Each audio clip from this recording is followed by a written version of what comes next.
ప్రేక్షకులందరికీ నమస్కారం. ఈరోజు మన స్టూడియోలో ప్రముఖ ఆధ్యాత్మికవేత్త ఆస్ట్రోన్యూమరాలజిస్ట్ శ్రీమతి జయప్రద గారు ఉన్నారు. మేడంతో మాట్లాడదాం. నమస్కారం మేడం. నమస్తే అమ్మా. శ్రీమాత్రే నమః. మేడం, ఏప్రిల్ మాసంలో ధనుసు రాశి వారికి ఎలాంటి ఫలితాలు ఉండబోతున్నాయి? ఈ మాసం మంచి ఫలితాలు పొందడానికి ఏదైనా రెమెడీస్ కూడా తెలియజేయండి మేడం. తప్పకుండా.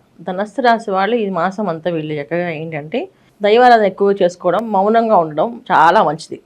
ఊరికే ఫంక్షన్లు వస్తాయి కానీ ఫంక్షన్స్కి వెళ్ళిపోవడం, వివాహాల్లో సందర్లు చేయడం కానీ, విహారయాత్రలకు వెళ్ళడం కానీ, విశేషమైన కార్యక్రమాలు చేద్దామని కానీ, ఎవరు చేయలేదో మనం చేద్దామని చెప్పి దూకడం కానీ, ఇలాంటి స్వభావాలను తగ్గించేసుకోవాలి. తగ్గించేసాలి. తగ్గించుకొని మౌనంగా ఉండడము, అవసరమైనంత వరకే మాట్లాడడము, ఇది పని చేయాలి, అవసరమా, చేస్తే ఉపయోగపడుతుందా అని అనుకుంటే, దానివల్ల ఎదుటి వాళ్ళకి సాయం అవుతుందా అనుకుంటే చేయడము. చేసినా సరే ఇది నేనే చేశాను గొప్పగా చెప్పుకోకుండా, నిమిత్త మాత్రులుగా భగవంతుడు చేపించాడు, ఇది నేను చేసింది కాదు, ఆ టైంకి ఆ భగవంతుడు అనుగ్రహం వచ్చిందా అనుకుని పక్కగా తప్పుకుంటే చాలా ఉత్తమ మార్గాలు. ఎందుకంటే వీళ్ళకి ధనస్సు రాశి వాళ్ళకి 4వ స్థానంలో మీనరాశిలో 5 గ్రహాలు కలిసి ఉండడం. దీనివల్ల కాస్త కష్టాలు, ఇబ్బందులు ఎక్కడ చూసంటే ఇంట్లోనే వస్తాయి. బంధువులతోటి, చుట్టాలతోటి, స్నేహితులతోటి, నాన్న వాళ్ళతోటి గొడవలు. నాన్న వాళ్ళే మోసం చేసే అవకాశం ఉంటుంది. నాన్న వాళ్ళే వెళ్ళి విశ్వాసం లేనిగా నియమించేవాళ్ళు. అంటే వీళ్ళు అంటే విశ్వాసానికి మారుపేరు అనుకునే వాళ్ళు విశ్వాసాన్ని కోల్పోయే అవకాశం ఎక్కువగా ఉండి, అలాంటి అవకాశాలు తీసుకునే అవకాశం ధనుసు రాశి చుట్టూ ఉన్నవాళ్ళు, ధనుసు రాశి వాళ్ళు కాదు, ఇది ధనుసు రాశి చుట్టూ ఉన్నవాళ్ళు అలాంటి పనులు చేసే అవకాశం ఎక్కువగా ఉంటుంది. ఎందుకు వాళ్ళకి అలాంటి బుద్ధి పుట్టిందంటే, ఏదైనా సరే ప్రారంభ కర్మ అంటారు. ఆ టైంకి వీళ్ళకి అనుభవించే యోగం, బాధపడే యోగం ఉంది కనుక వాళ్ళకి ఆ బుద్ధి పుట్టింది. ఇది వాళ్ళ తప్పు అనలే, వీళ్ళు తప్పు అనలేం. వీళ్ళకి అనుభవించాలి. ఎక్కువ నమ్మాం, వాడే మోసం చేయొచ్చు. ఎక్కువగా ప్రేమించాం, వాళ్ళే వీళ్ళని ఇష్టపడి అయిష్టంగా మాట్లాడడం, వీళ్ళతోటి ఇబ్బంది పడ్డాం అనేది జరిగే అవకాశం ఎక్కువగా ధనుసు రాశి వాళ్ళకి ఈ నెలంతా ఉంది.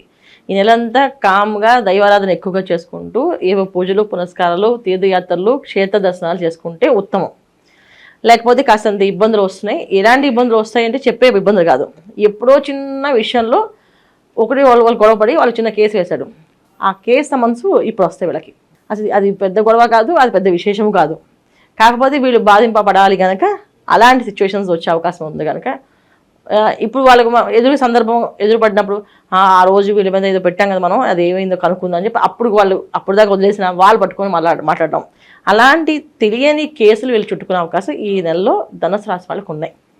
కాస్త ఇబ్బందులు, పోలీస్ భయాలు, క్రైమ్ సంబంధించిన విషయాల్లో కాస్త ఇబ్బంది పడే అవకాశం ఉంది కనుక ఎక్కువగా బయటికి వెళ్లకుండా వాళ్ళ పనులు వాళ్ళు చేసుకుంటూ ఉన్న పనిలో ఉన్నంత వరకు ఉంటే శుభం. అంటే ఇది ఎవరెవరికి, ఈ ప్రతిరోజు జనాల కోసం పోరాడే వాళ్ళకి, ఏంటి సోషల్ సర్వీస్ ఎక్కువ చేసే వాళ్ళకి, యూట్యూబ్లో వాళ్ళ మీద వీళ్ళ మీద ఏదో కేసెస్ కొంచెం మాట్లాడే వాళ్ళకి, కావాలని వీళ్ళు మాట్లాడుతున్నారని చెప్పి నా పేరుని వాడారని చెప్పి వాళ్ళు వెళ్ళి వీళ్ళ మీద కేసేసిన, అది కూడా వీళ్ళకి నష్టం కింద వస్తాయి.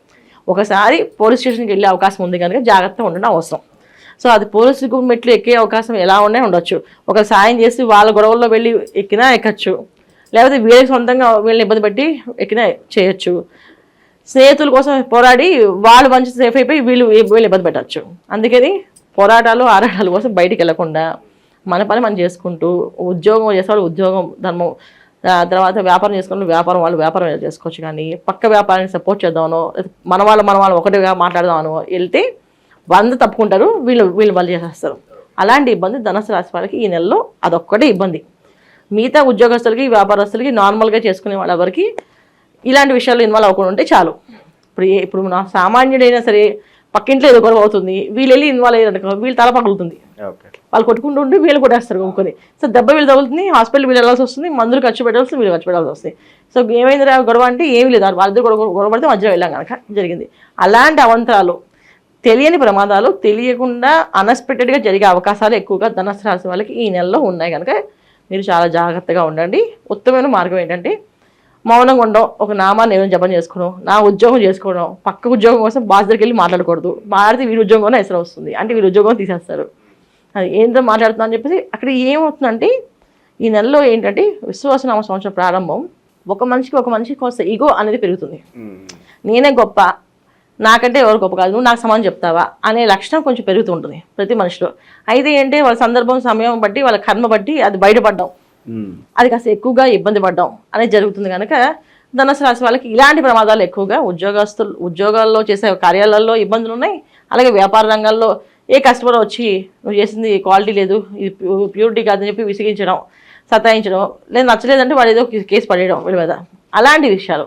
అంటే ఊరికెళ్ళి ఒక రాయి వేసేయడం అని జరిగేది అవకాశం ధనస్రాశి వాళ్ళకు ఉంది. కానీ జాగ్రత్తగా ఈ నెలంతా ఏ గొడవలు పెట్టుకోకుండా, ఏదైనా పక్క వాళ్ళతో సమస్య వస్తుందంటే ఏమో ఈ సమస్యకి నేను బాధ్యుని కాదు అని చెప్పి కామ్గా వీళ్ళు చేసుకుంటూ ఉంటే ఉత్తమ మార్గాలు. ఇక ఆర్థిక స్థితిగతులు ఎలా ఉండబోతుంది మేడం వీళ్ళకి? మరి ఆర్థిక స్థితిగతుల విషయంలో ఏం ఇబ్బంది లేదు. గత మాసంలో ఎలా ఉందో వీళ్ళకి ఈ మాసం అంతే ఉంది. పెద్దగా సూపర్గా వచ్చే అవకాశము లేదు, అలాగే తక్కువ అయిపోయే అవకాశం లేదు. ఉన్న వ్యాపారం ఉన్నట్టుగా నడుస్తుంది, ఉన్న ఉద్యోగాలు బ్రహ్మాండంగా ఉంటాయి. వీళ్ళ చేతులారా ఏం చేసుకోకుండా ఉంటే ఆ ఉద్యోగాలు ఉంటాయి, లేకపోతే ఉద్యోగాలు పోయే అవకాశం ఎక్కువగా ఉంది. తర్వాత వేరే ఊర్లకు వెళ్ళే అవకాశాలు ఉన్నాయి. వేరే స్థలాలకు వెళ్ళిపోతుంది, నాకు ఈ ఊరు నచ్చలేదు, లేకపోతే నాకు ఈ ఆఫీస్ నచ్చలేదు, నాకు ఈ బాస్ నచ్చలేదు అని చెప్పి కొత్తగా నిర్ణయాలు తీసేసుకొని వెళ్ళిపోయే అవకాశం ఉన్నాయి. లాభదాయకం అంటారు అవన్నీ కూడా? అది లాభదాయం అని చెప్పలేము, ఎందుకంటే కొన్ని విషయాలు ఒకసారి మానేస్తే అది కష్టమో నష్టమో అది కాకపోతే కాస్త ఇబ్బంది పడాల్సి వస్తుంది. జాతకంలో నిజంగా వాళ్ళ జాతకంలో పర్సనల్ జాతకంలో యోగం ఉండి అలాంటి అవకాశం వాళ్ళకు కూడా ఉంటే అది లాభదాయకం అవ్వచ్చు. గోచారీత్యం అని చెప్పే విషయాలు ఇవి. సో పర్సనల్ జాతకంలో జరిగే యోగాలు బట్టి వాళ్ళ లైఫ్లో ఉంటుంది. సో వాళ్ళ లైఫ్లో బ్రహ్మాండంగా అవుతుందా అవదా అనేది దశ అంత దశలో. ఉగాదికి ఎలాగా అందరూ రాశిఫలాలు చెప్పినప్పుడు ఈ సంవత్సరం నేను ఏం చేయకూడదు, ఏం చేయొచ్చు అనేది ఒకటి పర్సనల్ జాతకంలో చూపించుకోవాలి. ఇప్పుడు రాశిఫలాలు వినడం ఒక ఎత్తు అయితే ఇవి గోచార ఫలితాలు చెప్తుంటాం. పర్సనల్ జాతకం మనిషి ఈ సంవత్సరం నాకు ఏ లాభాలు ఉన్నాయి, ఏ నష్టాలు ఉన్నాయి, సో దేంట్లో ఇన్వాల్వ్ అవ్వచ్చు, దేంట్లో ఇన్వాల్వ్ అవ్వకూడదు అనేది తెలుసుకుంటే, ఇప్పుడు మీరు కొత్త ఇల్లు కొనుక్కోకండి ఈ సంవత్సరం అంతా కొంటే అది మీకు నష్టంగా ఉందంటే కొత్త ఇల్లు కొనుక్కోకుండా ఉంటారు వాళ్ళు. అలాగా పర్సనల్ జాతకంలో చూపించుకోవాలి. కానీ గోచార విషయంలో చెప్పినప్పటికీ ప్రపంచం అంతా ఉండే ధనుసు రాశి, సో ధనుసు రాశిలో వచ్చే అక్షరాల్లో వచ్చే వాళ్ళకి ధనుసు రాశి, తర్వాత వాళ్ళ పేర్లతో తర్వాత చూసుకున్నది ధనుసు రాశి వస్తుందని చెప్పి అనుకునే వాళ్ళు కొంతమంది, లేదా కొంతమంది నాకు లక్షణాలు మ్యాచ్ అయ్యి కనుక నా ధనుసు రాశి, వాళ్ళ డేట్ బర్త్ ఉండదు కానీ నాకు ధనుసు రాశి నాకు అన్ని మ్యాచ్ అవుతున్నాయి కనుక నేను నా ధనుసు రాశి అయి ఉండొచ్చు అని ఊహల్లో ఉండే వాళ్ళకు కూడా ఇవన్నీ ఫలితాలు వస్తాయి. అయితే ఈ ఫలితాల కంటే కూడా మన పర్సనల్ జాతకంలో ఈ సంవత్సరం ఏ ఫలితాలు చేయాలనేది తెలుసుకోవడం ముఖ్యం. సో వీళ్ళు ఈ నెలంతా ఏంటంటే లక్ష్మీనారాయణని ఎక్కువగా పూజించడం. వచ్చేది ఏప్రిల్ మాసంలో మనకి సీతారాముల వారి కళ్యాణోత్సవం జరుగుతుంది కనుక కుదిరితే ఒంటిమిటి రామాలయానికి వెళ్ళడము, భద్రాచలం వెళ్ళడము, అలా క్షేత్ర దర్శనం చేసుకొని స్వామి ఈ నెలలో కానీ ఈ సంవత్సరం కానీ మనకి ఎటువంటి విపత్తులు రాకుండా మమ్మల్ని కాపాడు స్వామి అని చెప్పి రామచంద్ర వారిని సీతమ్మ వారికి వస్త్రాలు సమర్పించి పూజ చేయించుకుంటే చాలా విశేష ఫలితం. ఇవి చేయించుకోవాలి వీళ్ళు. లేదా అక్కడ ఊర్లు వెళ్ళే అవకాశం లేదండి, అక్కడ మనకి వీధి పందిళ్ళు వేస్తారు, ఏదో ఒక పందిళ్ళలోకి వెళ్ళి చక్కగా వస్త్రాలు ఇచ్చి స్వామివారికి అమ్మవారికి వస్త్రాలు సమర్పించి అక్కడ అన్నదానం చేసేసి ఇంతవరకు మమ్మల్ని అనుగ్రహించండి అని చెప్పి అంటే అది కూడా వీళ్ళకి మంచి ఫలితాలు వస్తాయి. మేడం ఈ మాసంలో విశేషంగా శ్రీరామనవమి వస్తుంది, మరి అన్ని రాసుల వాళ్ళు ఏం చేసుకుంటే బాగుంటుంది అంటారు? అంటే శ్రీరామనవమి రోజు అన్ని రాష్ట్రాల వాళ్ళు చేసుకోవడం కాదమ్మా, ప్రపంచం అంతా శ్రీరామనవమి వేడుకగా చేసుకుంటాం. ఎందుకంటే సీతారాముల వారే మనకు ఆదర్శ దంపతులు. సో వాళ్ళు పడిన కష్టం అనేది ఎవరు పడలేరు. వాళ్ళు పడి ఆ కష్టం ఇలా ఉన్నా సరే భార్యాభర్తలు అంటే ఇలాగే బంధంతో కలిసి ఉండాలి ఎంత దూరమైనా చూపించేదే ఆదర్శ దంపతులు కింద వాళ్ళే మనకి శ్రీరామనవమి కళ్యాణంలో మనం పాల్గొంటే ఏమవుతుందంటే ఈ సంవత్సరంలో మన ఇంట్లో కళ్యాణోత్సవాలు జరిగే అవకాశాలు ఉంటాయి. అంటే వివాహాలు కాని వాళ్ళకి వివాహాలు అయ్యే అవకాశం, సంతానం లేని వాళ్ళకి సంతాన యోగం కలిగే అవకాశము, గృహయోగాలు లేని వాళ్ళకి గృహం వచ్చే అవకాశము, ఒక స్థలం కొనుక్కోలేమా అనుకునే వాళ్ళకి స్థలాలు కొనుక్కునే అవకాశము. అసలు మన జీవితంలో అదృష్టం అనేది ఉందా అంటే అదృష్టం అనేది ఉంది అని చూపించడానికి వాళ్ళ కళ్యాణోత్సవాల్లో మనం పాల్గొంటే ఆ అదృష్టం మనకు కూడా వరిస్తుందని చెప్పి శ్రీరామనవమి అందరూ పందిళ్ళు వేసుకుని మరి గుళ్ళలోనే కాదు ఇక్కడ ఇళ్లలో కూడా అందరూ పందిళ్ళు వేసేస్తారు. ఇళ్లలో కూడా వసంత నవరాత్రులు శ్రీరామనవమి వేడుకలు బాగా చేస్తాం. సో ఈ చైత్ర మాసంలో ఎంత పుణ్యం మనం సాధించుకుంటే అంత కర్మ తొలుగుతుందంట. మన ప్రారంభ కర్మలు ఏవేవైతే చేసుకుని జన్మ తీసుకున్నామో ఆ జన్మ అనేది ఎలా ఉంటుందో అసలు గత జన్మలో అసలు ఎలా ఉన్నామో మనకు తెలియదు. కాకపోతే మనం విన్నాం ఆ గత జన్మ కర్మ మనం ఈ జన్మలో అనుభవిస్తామని. వచ్చే జన్మలో ఈ మంచి చేస్తే మంచి జన్మ మంచి అది చూడలేదు ఇది చూడలేదు మనం. అయితే మనం ఉన్న దాంట్లో ఇప్పుడు కలియుగం కనుక ఈ కలియుగంలో మన చేతులతో మనం మంచి చేయడానికి ప్రయత్నం చేస్తే చైత్ర మాసంలో చైత్రము వైశాఖము జ్యేష్ఠము ఈ మాసాలన్నీ కూడా ఏంటంటే దానము ఎక్కువగా చేయాలి. ఎంత దానం చేస్తే అంత మంచి ఫలితాలు వస్తాయి. అంటే మనం ఏదో ప్రారంభ కర్మలు అంటే మన పూర్వజంలో ఎవరి దగ్గర ధనం లాక్కున్నామో అన్నం లాక్కున్నామో అప్పిచ్చి మళ్ళీ వేధించామో ఏం చేస్తామో తెలియదు, హింసించామో తెలియదు. అందుకే మనం ఈ జన్మలో ఏం చేస్తామంటే చైత్ర మాసంలో ఎక్కువగా పూజలు పునస్కారాలు చేసుకుంటాం. తర్వాత ఇంకేం చేస్తామంటే దానాలు ఎక్కువ చేస్తాం. మామిడి పళ్ళు వస్తాయి, మామిడి పళ్ళు దానాలు అంటే ఫలదానాలు చేస్తాం. ఫలదానాలు చేస్తే మన ఇంట్లో మంచి సత్సంతానం ఏంటి తీయగా మాట్లాడే పిల్లలు పుడతారని, తీయగా తేనె పలుకుల్లా చెప్పే మాటలు చెప్పేవాళ్ళు పిల్లలు పుడతారని చెప్పి మామిడి పళ్ళని, తర్వాత అరటి పళ్ళని ఇవన్నీ ఎక్కువగా దానం చేస్తుంటాం. గొడుగు, తర్వాత అన్నదానము, తర్వాత ఛాత్రము అంటే విస్తృకరణలు ఇవన్నీ ఎందుకు ఇస్తామంటే ఏ జన్మలో ఎవరికైనా వాళ్ళకి ఇబ్బంది పెడితే ఆ దోషాల నుంచి బయటపడే మనిషి, అంటే మనకి ఎటువంటి వాయు దోషాలు రాకుండా, అంటే గ్యాస్కి సంబంధించిన ప్రాబ్లమ్స్ కానీ, హెల్త్ సంబంధించిన ప్రాబ్లమ్స్ కానీ, హార్ట్ అటాక్స్ కానీ రాకుండా ఉండాలంటే ఈ గొడుగు, ఛాత్రము, తర్వాత అన్నదానం చేస్తుంటాం. ఎందుకంటే ఎవరి దగ్గర అన్నం లాక్కున్నామేమో, అన్నం తింటున్న మనిషిని మనం తిట్టామేమో, అన్నం తింటున్న మనిషిని మనం లేపేసామేమో, తెలియదు కదా దోషాలు. అలాంటివి ఏమైనా ఉంటే దోషాలు పోతాయని ఈ జన్మలో అన్నదానం చేయమని చెప్తారు. అవి ఏ మాసంలో చేయొచ్చు అంటే చైత్ర మాసంలో ప్రారంభం అవుతాయి. చైత్ర మాసం ప్రారంభమై చైత్ర, వైశాఖ, జ్యేష్ఠ మాసాలు అన్నీ కూడా దానాలే.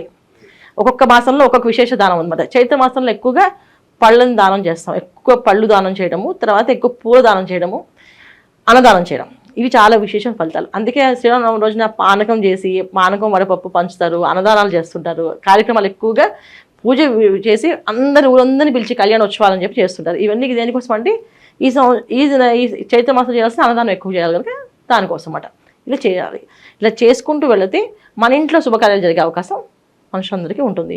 అలాగే మన ఇంట్లో శుభకార్యాలు జరిగినా జరగకపోయినా ప్రారంభ కర్మలో ఏవైతే పాపాలు ఉన్నాయో అవి తొలగే అవకాశం కూడా ఉంటుంది. అందుకే దానం, పుణ్యం, పురుషార్థం అంటారు. అంటే మన దానం కొద్ది బిడ్డలు, పుణ్యం కొద్ది పురుషులు. అంటే మనం ఎంత పుణ్యం చేస్తే అంత మంచి హస్బెండ్ వస్తాడని, ఎంత మంచిగా దానం చేస్తే అంత మంచి బిడ్డలు పుడతారని, గౌరవించే బిడ్డలు, దేశాన్ని గౌరవించి ఇంటిని గౌరవించే బిడ్డలు పుడతారని చెప్పేసి దానం కొద్ది బిడ్డలు అంటే మనం ఎంత మంచి దానం చేస్తామో అంత మంచి బిడ్డలు పుడతారు. మనకి కూడా పుట్టచ్చు, మన ఇంట్లో మనవలు అందరూ కూడా మంచి పిల్లలు ఉండొచ్చు. చూడండి, మన ఇంట్లో అన్ని పనులు చకచకా అయిపోతుంటాయి. వివాహాలు అయిపోతే పిల్లలు పుట్టేసి పిల్లలు అయిపోయి సిల్వర్ జూబ్లీ, షష్ఠపూర్తి అన్ని బాగా జరుగుతున్నాయని